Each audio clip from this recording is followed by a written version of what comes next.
Olá, galerinha de casa, tudo bem com vocês? Eu sou a tia Flávia e na aula de hoje nós vamos fazer o estudo do conteúdo de história, tá certo?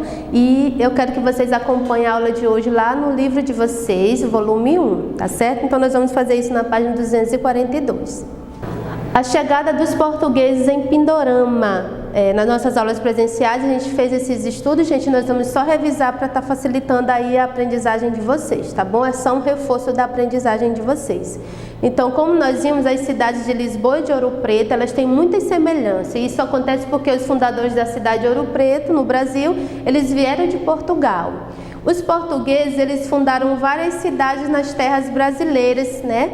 E quando eles chegaram aqui, no ano de 1500, essa terra já possuía os habitantes, que nós vimos que são os tupis, né? Foram os primeiros indígenas, grupo indígena a ter contato com os portugueses, né? E quando os portugueses chegaram aqui no Brasil, eles também puderam observar que os tupis, eles já tinham um nome para esse território, no qual eles chamavam de Pindorama.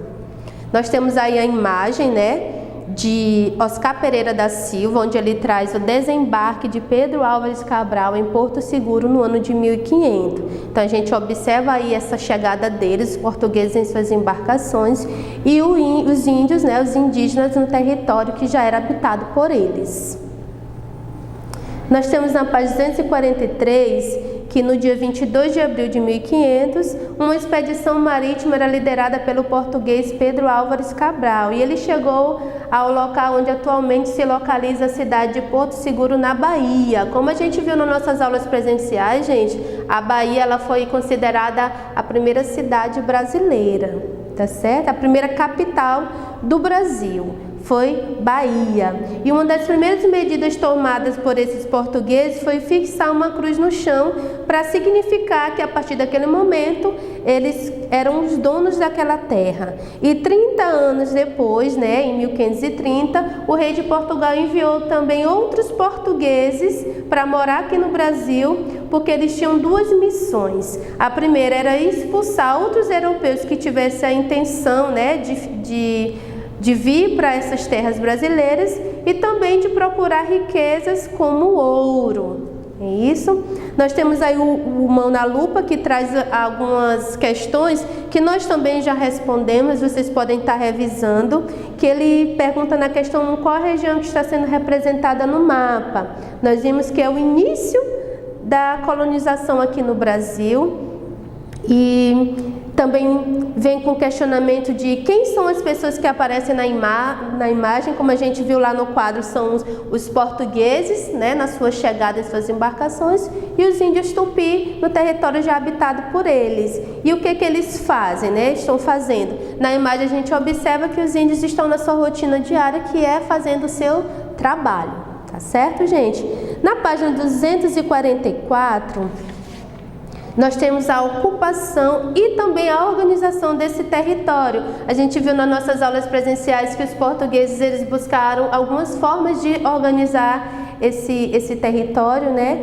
E a imagem abaixo ela é a representação de como teria acontecido essa ocupação. Ela segue quase sempre da mesma forma. De Portugal vieram pessoas encarregadas da administração das novas terras, como oficiais de justiça, além de soldados e padres. A gente observa aí na imagem, né, como sempre, o trabalho do índio, né, essa figura aqui representada por um religioso, né, e os oficiais de justiça, gente, que vieram para o território nessa época, eles eram encarregados de manter e aplicar as leis. Os soldados auxiliavam na defesa desse local e na segurança, e a maioria das ocupações havia uma pessoa encarregada pela evangelização dos indígenas. No caso, a gente viu nas nossas aulas que os padres eles eram responsáveis por essa parte de evangelizar, tá certo? Nós temos também aí na página 245 um outro quadro do Benedito Calixto, né, onde ele traz para a gente a fundação de São Vicente. São Vicente foi uma cidade brasileira, né, vinda através de uma capitania hereditária, né, isso. Então Benedito Calixto ele fez essa obra onde representa muito bem essa fundação da capitania de São Vicente. Os portugueses, eles tentaram de várias formas organizar o território, como a gente já havia falado. A primeira delas foi o modelo das capitanias hereditárias. E as capitanias hereditárias eles dividiram territórios em vários lotes. Não sei se vocês lembram nas nossas aulas, mas nós vimos que eles dividiram em 16 lotes. E cada uma foi dado a um português. Esse português ele era chamado de capitão ou de donatário, que deveria explorá-las e defendê-las das invasões estrangeiras.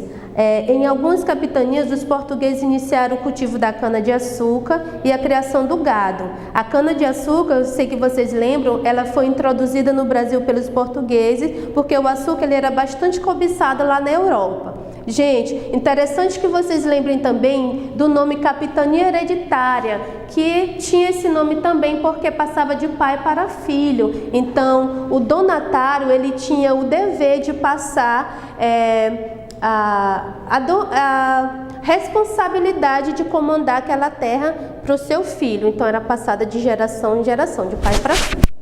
Mapa onde ele mostra a divisão desse território de algumas capitanias, tá bom?